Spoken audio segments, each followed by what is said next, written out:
в Беларуси сохранили заводы. Ну, это надо очень сильно постараться, чтобы НПЗ загнать в убытки. Это работает. Знаете анекдот, да? Кто такой Карл Маркс? Нормально. Но людям это явно не понравится. Ну, короче, это иллюзия стабильности какой-то такой, да? То есть кто-то же за это должен платить. Добрый день, я Надежда Белохвостик. А я Павлюк Быковский. В эфире программы «Безнадейно». С Павлюком. Ничего себе.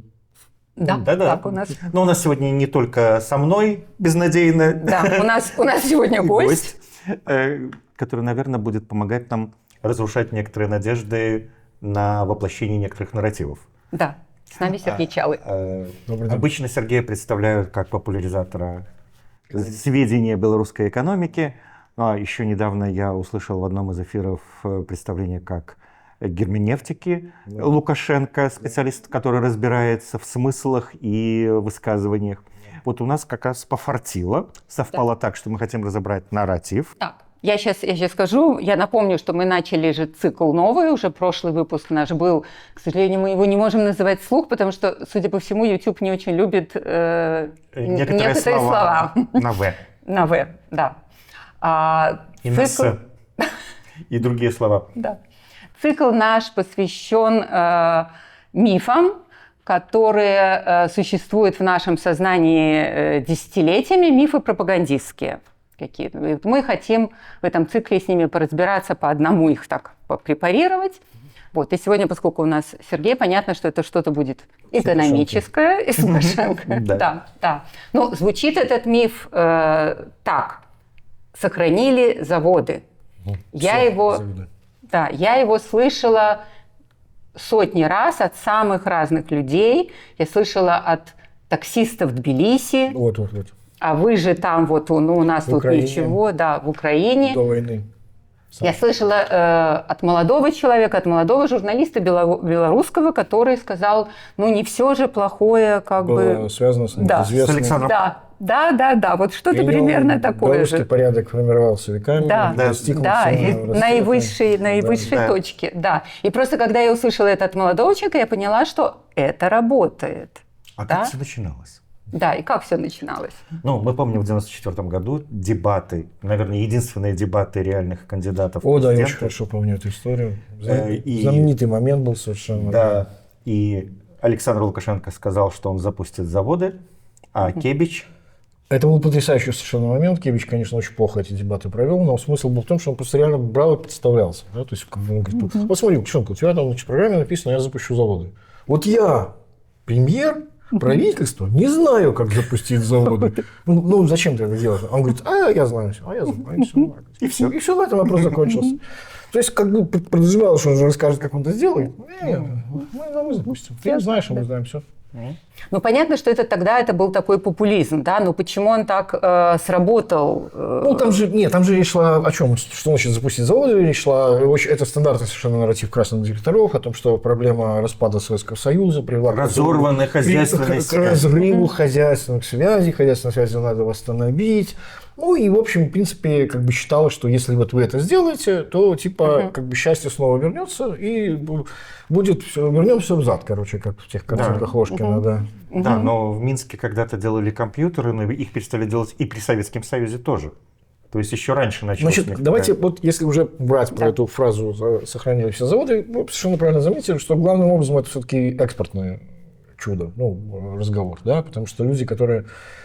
Как выясняется, либо из Украины бежали, например, после войны, думая, что здесь все заводы сохранены, выяснили, что заводы-то, они, конечно, сохранены, но работать там стоят.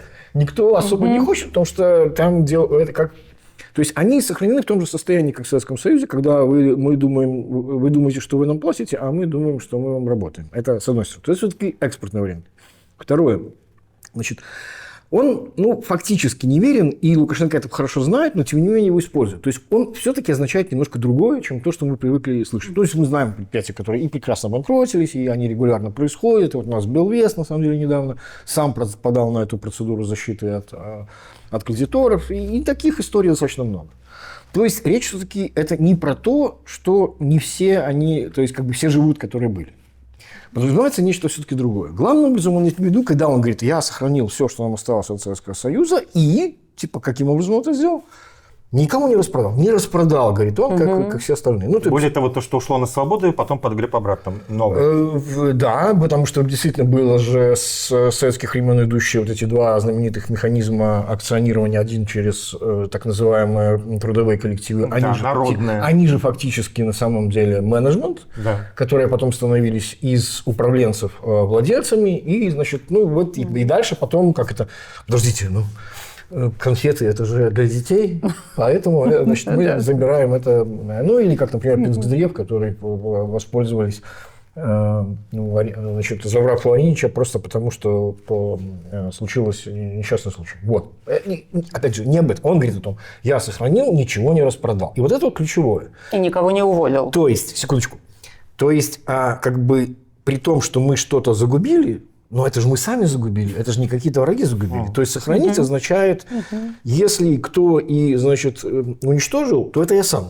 Это можно. Но мы не позволили никакому, значит, иностранцу этого сделать. То есть это про суверенитет, а не про стабильность нерабочей. Это про то, что не отдал никому. Вот что это означает. Не сохранил, а сохранил у себя в руках. А сам уже могу с этим делать все, что угодно. Могу сгноить, могу там, значит, убытки загнать там, или долгое время поддерживать на плаву всякими дотациями и так далее, и так далее. Второе. Значит, дело в том, что Лукашенко, как бы он по себе говорит, что он же тоже экономист. Вот есть, знаете, анекдот, да, кто такой Карл Маркс? Это такой экономист. Это как наша тетя Сара? Нет, тетя Сара старший экономист. Ну вот, так вот Лукашенко тоже экономист, значит. Сельхозпроизводство. Да, у него было 3 года заочного образования экономического, из которых 2 года он работал замполитом, значит, в роте. Ну вот, как бы такой экономист. И он не понимает, соответственно, самой главной проблемы советской экономики, что когда вы говорите, что мы сохранили структуру советской экономики, вы означаете, что вы сохранили ее со всей ее неэффективностью, которая там была. Смысл советской, вообще, правильно говорить, даже не советские предприятия, а казенные предприятия. Идея их заключалась в том, что, значит, ни одно из них не предполагала какой-то микроэффективности. Вообще советская экономика – это очень важная история, радикально отличалась от экономики капиталистической. Почему? В советской экономике, то есть в любой рыночной экономике макроравновесие является результатом микроравновесий. То есть рынок порешает. То есть, грубо говоря, вы вынуждены платить рыночную цену за входящие материалы, сырье и рабочую силу, и продаете то, что вы делаете, по рыночным, значит, В Советском Союзе не было ничего подобного. Микроравновесие отсутствовало начисто. Товары могли стоить на внутреннем рынке совершенно произвольные вещи. Ну, помните, ковры, машины, хрусталь.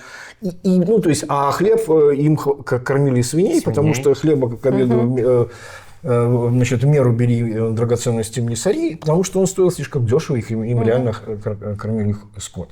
Это было неважно, если все балансировалось на макроуровне с помощью матрицы затрат и выпуск, то есть макроравновесие было. И вот когда, вот, собственно, происходит разрыв так называемых рейсовых связей, уничтожается госплан, там, значит, и все вот это дело, да, эти предприятия неожиданно происходит вот эта вот, значит, корректировка цен до рыночных. И выясняется, что огромное количество из них, они были, как бы, если бы эта экономика была рыночной, они были бы планово убыточными.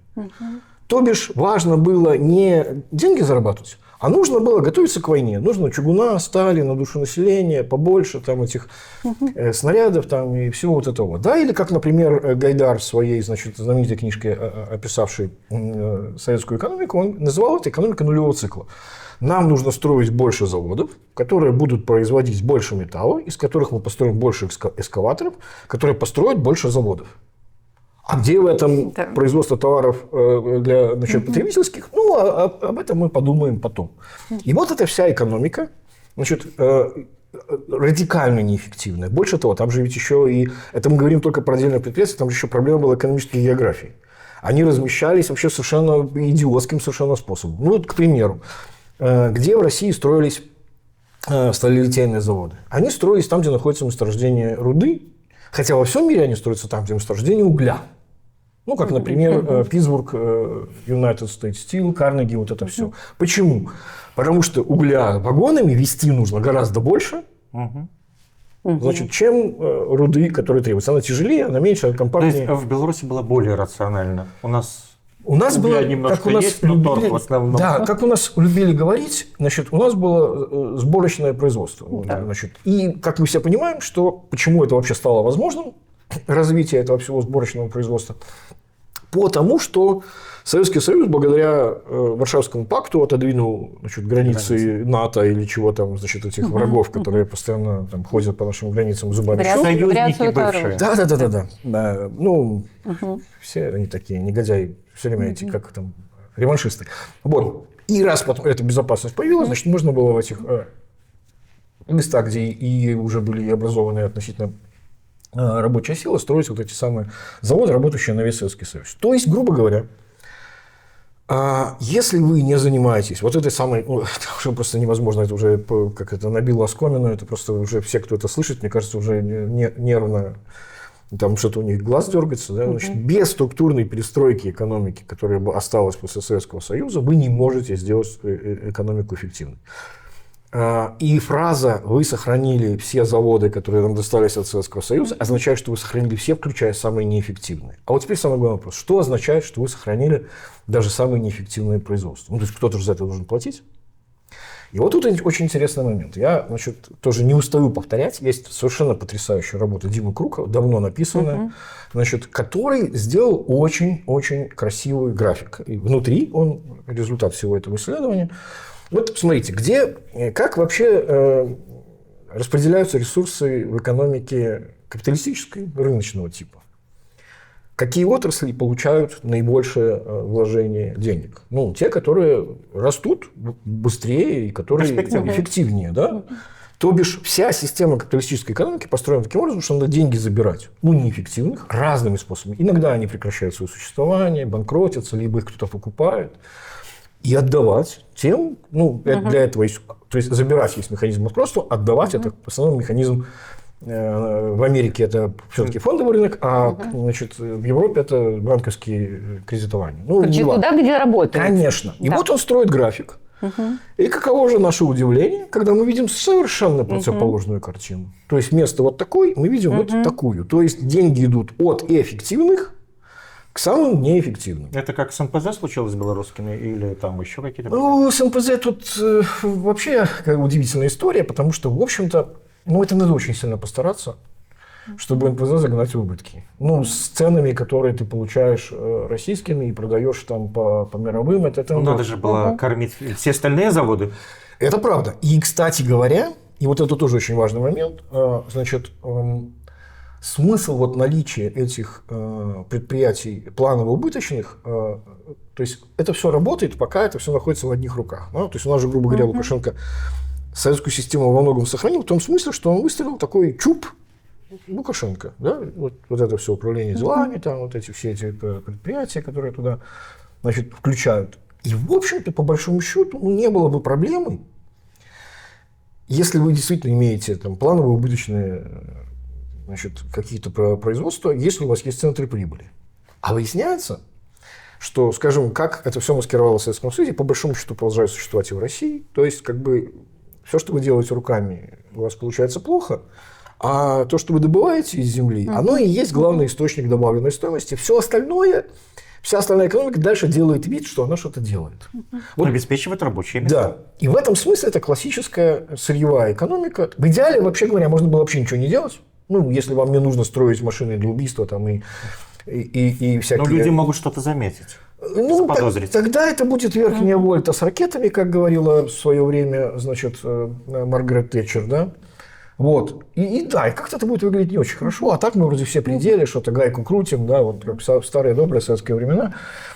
Вот. А вот теперь... Но так работает экономика сырьевого государства. Да. А в Беларуси же вроде как нет сырьевого. Есть сырьевой придаток России. Так вот анекдот заключается в том, что все экономисты вам скажут, что, значит, структурные изменения все-таки они происходят. Это значит, что перестройки не происходят, вы ее не делаете целенаправленно, но она все-таки все равно случается. Но эти структурные изменения соответствуют полностью профилю сырьевого нефтяного государства. Как?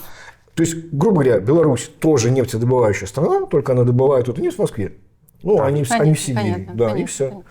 Хорошо, подождите. Ну, вот как бы с точки зрения... У нас же сегодня разговор не про экономику, а про... то, что сохранили. Нарратив. Про нарратив, а про психологические Так вот, эти все штуки. так вот, фраза... Почему оно... То есть вот экономисты много... Я 30-20 лет слушаю экономистов и вас, и всех. То есть все как бы понятно, и вот это вот не вот так, и не так. А люди, что они говорят? Вот мой завод, вот тракторный, он смотрите. есть. И все-таки, и вот мы же существуем. Смотрите, я попытался пока не использовать никаких сторонних примеров. Я пытался идти только изнутри этой... Еще раз говорю, что означает фраза «сохранился, что остался от Советского Союза»? Это значит, никому не отдал контроль, она означает. То есть сам загубить могу. И второе, это означает сохранение неэффективности. А вот для того, чтобы доказать человеку несведущему, что это действительно сохранение неэффективности, надо просто сравнивать с другими примерами. Давайте для примера рассмотрим, скажем, какой-нибудь тоже, ну, я уже не говорю о том, что мы огромное количество отраслей просто тупо потеряли, у нас уже нет приборостроения нормального. Когда-то у нас было телевидения нету, ну, то есть вот это все, да, там точные станки и так далее, все это сейчас китайское закупается. Но представим себе, вот у нас как бы был и продолжает вроде как существовать целый сектор автомобилестроения. Вот был завод «Шкода», да, который не сохранили с советских времен, в смысле Лукашенко, потому что продали немцам. Раньше это был автомобиль, который не сильно отличался от «Жигулей», сейчас это автомобиль, который не сильно отличается от «Фольксвагена». Вот как-то, значит, почему-то вот у них сработало, а у нас не сработало, да? И когда мы начинаем смотреть на долгом периоде, вот ты это сохранил, чтобы что? Вот важный же вопрос, как бы, зачем, да? И выясняется, что за вот эти 30 лет как бы все наши соседи очень далеко ушли вперед. И по эффективности производства, и по уровню заработных плат, и по росту экономики. Польша вот уже 20-я экономика мира по объему ВВП. Да? Значит, а он там уже, ну, даже уже с Молдовой уже стыдно сравнивать, потому что они нас обошли по уровню средней заработной платы. Да? Ну, молодец, ты сохранил. Но только вот как бы все растут, а ты сидишь на месте. Вот как только начинаешь сравнивать с соседями, с теми же аналогичными совершенно Но в производствами. общественном сознании остается то, что здесь все-таки в Беларуси сохранили заводы, и действительно есть люди извне, которые в это верят, а люди внутри Беларуси... Есть внутри Беларуси, которые верят. И, кстати говоря, есть еще один интересный момент по поводу всех сохранений этих заводов. Если следить, я как специалист, единственный и лучший специалист по герменевтике Лукашенко. Да. Значит, он же в последнее время начал говорить как. Там, когда Турчин пытался у него какие-то идеи, ну, подскажите, как нам строить программу на следующую пятилетку, у Лукашенко никаких идей нет. Говорит, нет, ну, конечно, надо что-то там типа со старыми этой экономикой и со старыми предприятиями делать, просто чтобы было.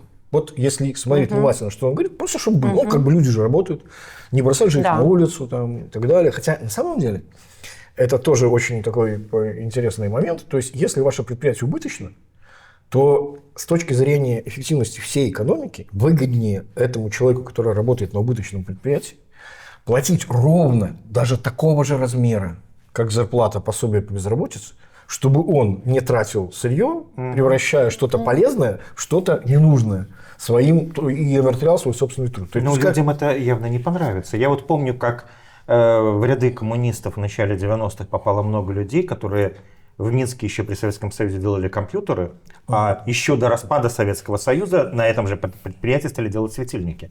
Они почувствовали, что они стали менее важны. Ну, смотрите, во-первых, это действительно известная история. Она связана не только с компьютерами, это история так называемой конверсии. То бишь, когда... Фокус же в чем? Что вся советская экономика, как я уже сказал, она работала на войну. Значит, на оборонку, на космос, там вот на это все. Значит. Но просто получалась же какая история. То есть, вот то, что называлось ширпотребом, товары широкого потребления, это были те вещи и элементы, которые используют в производстве ширпотреба, которые были отбракованы в процессе попытки производства военного. То есть, грубо говоря, то, как оно делалось, ну, это было очень плохо, очень некачественно и, значит, и убыточно. Вот. И, в принципе, по большому счету, как бы, вот это вот сохранить означало бы, ну, найдите... Вот вы произвели компьютеры какие? Это были, по большому счету, ворованная архитектура. Сначала завод «Интеграл» производил украденную архитектуру IBM 360-370, которая называлась «Система единых значит, ЕС, ПВМ, значит, А что потом... в Советском Союзе было не украденное? Атомная бомба тоже? Нет, все правильно, это все нормально до тех пор, пока ты не включен в мировую экономику. Да. Как только ты включаешься в мировую экономику, все скажут, чувак, так это все громко. Да. А ты не можешь это делать. А ты ничего другого не умеешь, потому что у тебя нет своих КБ, у тебя нет, ну, как бы ты не можешь, даже бомбу украли же. Да, ну в Варшаве советское шампанское можно купить. Ну и хорошо. Хотя советское шампанское, конечно, оксюморон, но Ну это... да. Вот. Тем не менее. И смысл как бы заключается в том, что я, например, помню 90-е годы, я еще тогда работал в администрации, что называлось сопровождением важных, значимых инвестиционных проектов с участием иностранного капитала. Я видел, какой огромный был интерес западного капитала к белорусским предприятиям. Начиная там от компании AT&T, которая еще до своего, когда его заставили разделиться из-за антимонопольного законодательства США, приходила с идеей телефонизации сельских регионов. Значит, Нигудир, боже, Мишлен, значит, приходил создавать СП с Бобруйск-шиной. Значит, Моторола предлагала купить Интеграл, который производил вот как раз эти кремниевые пластины. Они не были передовыми по технологии, в общем-то, там, 80-х, 90-х годов. Но для производства, скажем, не знаю, там, часов цифровых, там, еще чего-то, таких простых каких-то вещей. Там этих схем, которые используются в стиральных машинах, микроволновках или чего-то еще, вполне годилось и так далее. Вот, а глядишь, там потом бы еще что-то сделали, как это случилось в общем, с другими проданными заводами, как это было в Чехии, например, очень часто вот эти заводы по производству лампочек, которые потом... Ноу-хау там. Да, и постепенно, вот, то есть интерес был огромнейший. Большинство из этих проектов было зарезано с точки зрения безопасности, а переводе на русский язык контроля. Я же не могу тогда им приказать. Ну, Да, Форд тогда свернулся же, только он начал. Форд вообще там это как бы отдельная моя боль, да, потому что на самом деле, если вы можете это вырезать, но я просто вам расскажу, как бы в чем действительность, почему на самом деле Форд ушел. Когда Форд приходил, он поставил своей целью условие, что это будет СП не пополам с белорусской стороной, а там будет 3 стороны. 33% находится у Форда, 33% находится у Беларуси, и 33% находится у Ладу МС Ваганова, который в то время был, у него была большая сеть сбытовая этих самых Фордов и одновременно сервисная. Значит, то бишь идея была, что мы работать будем с ним. С тем, чтобы ни у кого не было большинства. Через некоторое время белорусское правительство решило, а что там Ваганов делает? А давайте заберем его долю. И все, и мы же как бы теперь главные, да, Форд сказал, ну хорошо, вы главные, пожалуйста, все, до свидания. И пошел работать в Калининград. Вот как это все закончилось. Опять же, вопрос контроля. Никто не хочет с таким, странным, непредсказуемым партнером действительно иметь дело. Вот и все. Ну, то есть, как бы, зато это наше. Зато вы сохранили. Что вы сохранили? Ну, вот у вас нету Форда теперь. Хорошо, а давайте, вот я все возвращаюсь вот как бы к людям, да, еще же есть вот этот психологический аспект, когда, мы боимся перемен, мы боимся нового, мы боимся там реформ, да. Вот придут эти капиталисты и всех уволят. Нет, вот это уже точно, я думаю, уже не работает. Нет, пожалуйста, нет, это забыть точно, тут вы можете вместо меня лучше всего взять Пашу Данейко, который вам будет рассказывать, как по всем вопросам совершенно. То есть давно уже нет вот этой ностальгии по советскому образу производства, вплоть до того, что, например, когда люди отвечают по соцопросам, это вообще не политический опрос, просто вот вы где лучше хотели бы больше работать? На частном предприятии, крупном частном предприятии, крупном иностранном предприятии частном, значит, или там на государственном каком-нибудь, или там на бюджете, или что-то еще. И подавляющее большинство людей выбирает частное предприятие, желательно крупное, желательно иностранное. Ну, это как в истории, может быть, там американцы враги, но своих детей, там, дочку или сына я бы хотел отдать за американцев. Да, это как раз вот и есть колониальная модель развития. То есть мы в своей стране все грабим, а как бы капиталы и себя легализуем на Западе. Да. Вот. Так что нет, вот этого... Да, но, может быть, все-таки есть некоторый элемент стабильности. Ну, все-таки, вот сейчас я имею сеницу в руке. Я действительно, может быть, мало зарабатываю, но я хожу на работу, и я знаю, что получу зарплату в такой-то месяц. А есть еще те, кто помнит, что были перебои, и был период, когда платили там неизвестно чем. Где-то конфетами, которые хоть съесть можно, Ну, а на самом деле, где-то... на самом деле, Ну, короче, это иллюзия стабильности какой-то такой, да? ну, слушайте, мне сложно себе представить, как психология это до сих пор еще может сохраняться в стране. Пока еще была возможность сравнить, как происходит, проехав 200 километров и оказаться там на территории другого государства, увидеть, что ровно те же люди, ровно с тем же трудом живут совершенно, совершенно по-другому, в принципе, делая примерно то же самое. То есть это, я не знаю. Наверное, есть разное. Я вот когда-то очень удивился, что в Минске вдруг, как-то оно само по себе, улучшения, они принимаются как то, что хорошо. В Минске продается охлажденное мясо, а в регионах я такого не увидел, белорусских, там продавалось только замороженное и так далее. И люди не думали, что это плохо. Мясо-то продается. То есть, на самом деле, каждый по себе меряет, кому-то бисер. Послушайте, если вы сумели создать такое себе население, которое вот это все терпит, то тогда неудивительно, что у нас такая экономика, такая политика. Это Это данность. Да. Но фокус-то заключается в том, что ведь что случилось, собственно говоря, с 2018 года, я бы отсчитывал это все-таки с 2018 года, потому что первые протесты были вызваны дурацким декретом о тунеядцах. Да, и тогда... Даже 17-й еще год. 17-й все-таки последний без кризиса. По-моему, все-таки это 18 начало 18 года. Не суть важно, примерно этот период. Да. Вот. И, естественно, потом вот эта революция 20 года, как я ее называю, буржуазно-демократическая. Почему? Потому что по мере увеличения благосостояния люди начинают задумываться о каких-то более важных благах, как, например, хорошо бы, чтобы вообще-то, я не знаю, нас уважали. Милиционеры, там, чиновники, поликлиники, еще как-то. То есть как-то вот вроде как... Не только поесть. Да. И выяснилось, что вот именно этого вам как раз и не надо, и все. То есть вот эта идея о том, что сохранил... Понимаете, это как заповедник. Наверное, я не против даже существования этого заповедника. В принципе, может быть, даже его нужно сохранить в том... Это как в Варшаве есть огурок-сервис, в Берлине есть там Трабант. Конечно, да. Когда, то есть, чтобы просто... Может быть, даже люди есть, которые захотят в этой резервации и жить, почему бы и нет. Да, просто для того, чтобы... Или прийти отдохнуть один раз, посмотреть. Как есть в Берлине музей ДДР, Дойче Демократической Республики, только это будет еще и контактный такой, зоопарк, да, вот как принято сейчас говорить. Почему нет?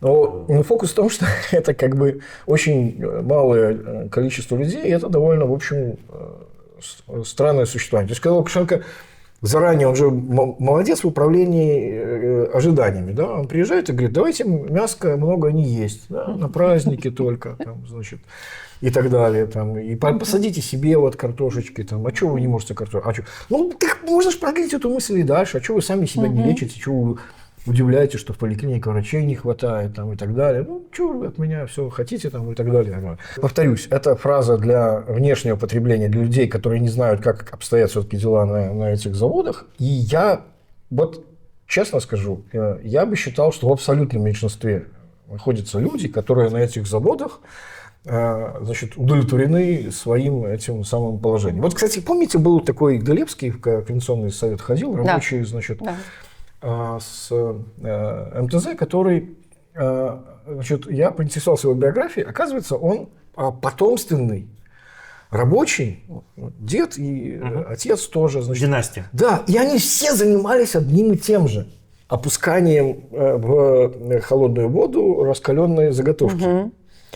То есть это предприятие на примере этого человека 3 поколения занимаются одним и тем же, то, что в мире давно уже, в общем, делают автоматы и так далее. Заниженное ожидание – это не всегда…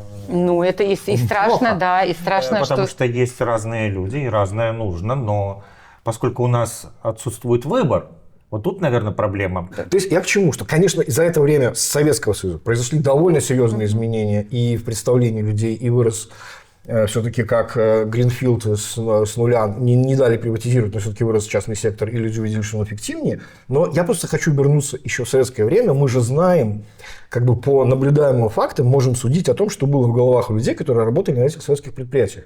Феномен цеховиков в чем был? Параллельно на этих же станках производили то, что работало на рынок. То есть люди прекрасно понимали цену настоящему труду и тому, который вот этот. Да. И я уверен, что ровно та же психология у людей, которые находятся на этих странных производствах, там, значит, которые Лукашенко говорит, ну, пускай бы они там жили, а сейчас наша главная задача туризм, экспорт, там, вот это вот всё. Ну, то есть мы можем подвести черту.